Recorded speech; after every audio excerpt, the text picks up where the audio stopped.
മട്ടാഞ്ചേരിയിൽ virtual arrest തട്ടിപ്പിൽ വയോധികയ്ക്ക് നഷ്ടമായത് 2,88,00,000 രൂപയാണ്.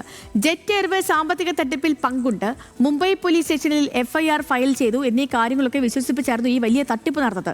സ്വർണ്ണമടക്കമുള്ള വസ്തുക്കൾ പണയം വെച്ചാണ് വയോധിക ഈ പണം കണ്ടെത്തിയത്. വിശദമായ റിപ്പോർട്ടിലേക്ക്.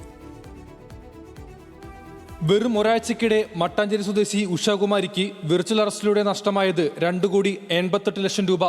ജെറ്റ് എയർവേസ് മുൻ മേധാവി നരേഷ് ഗോയലുമായി ബന്ധപ്പെട്ട 538 കോടിയുടെ തട്ടിപ്പുമായി 59കാരിക്ക് ബന്ധമുണ്ടെന്നും ഇതിൽ നിന്നും 25 ലക്ഷം രൂപ ഇവർക്ക് കമ്മീഷന് ലഭിച്ചിട്ടുണ്ടെന്നും തട്ടിപ്പുകാർ വയോധികയെ വിശ്വസിപ്പിച്ചു. മുംബൈയിലെ തിലക് നഗർ പോലീസ് സ്റ്റേഷനിൽ ഇവർക്കെതിരെ FIR രജിസ്റ്റർ ചെയ്തിട്ടുണ്ടെന്ന് പറഞ്ഞ് വയോധികയെ വീഡിയോ കോൾ ചെയ്തു.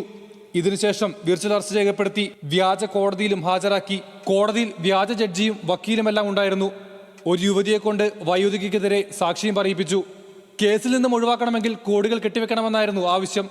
ഇക്കഴിഞ്ഞ ജൂലൈ 10-നും ഓഗസ്റ്റ് 30-നും ഇടയിൽ സ്വർണം പണയം വെച്ചും കയ്യിലുള്ള മറ്റ് സാധനങ്ങൾ വിറ്റുമാണ് തട്ടിപ്പുകാർക്ക് വയോധിക പണം നൽകിയത്.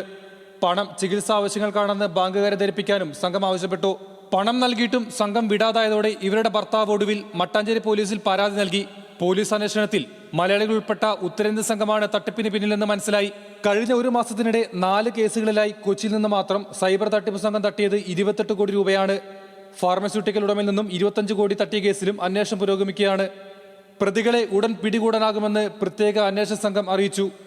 1-2 രൂപയല്ല, 28 കോടി രൂപ. കഴിഞ്ഞ ഒരു മാസത്തിനിടെ സൈബർ തട്ടിപ്പ് സംഘം കൊച്ചിയിൽ നിന്നും അടിച്ചു മാറ്റിയ കണക്കാണിത്. പണം നഷ്ടമായപ്പോൾ തന്നെ ഉടമകൾ ഇക്കാര്യം പോലീസിനെ അറിയിക്കേണ്ടതായിരുന്നു. അങ്ങനെയാണെങ്കിൽ ഇത്രയധികം പണം നഷ്ടമാകില്ലായിരുന്നു. മാത്രമല്ല, ഈ തട്ടിപ്പ് സംഘത്തിനെ ഉടൻ തന്നെ പോലീസിന് പിടികൂടാനും കഴിയുമായിരുന്നു. ഷാഹിൻ ആന്റണി, ന്യൂസ് മലയാളം, കൊച്ചി.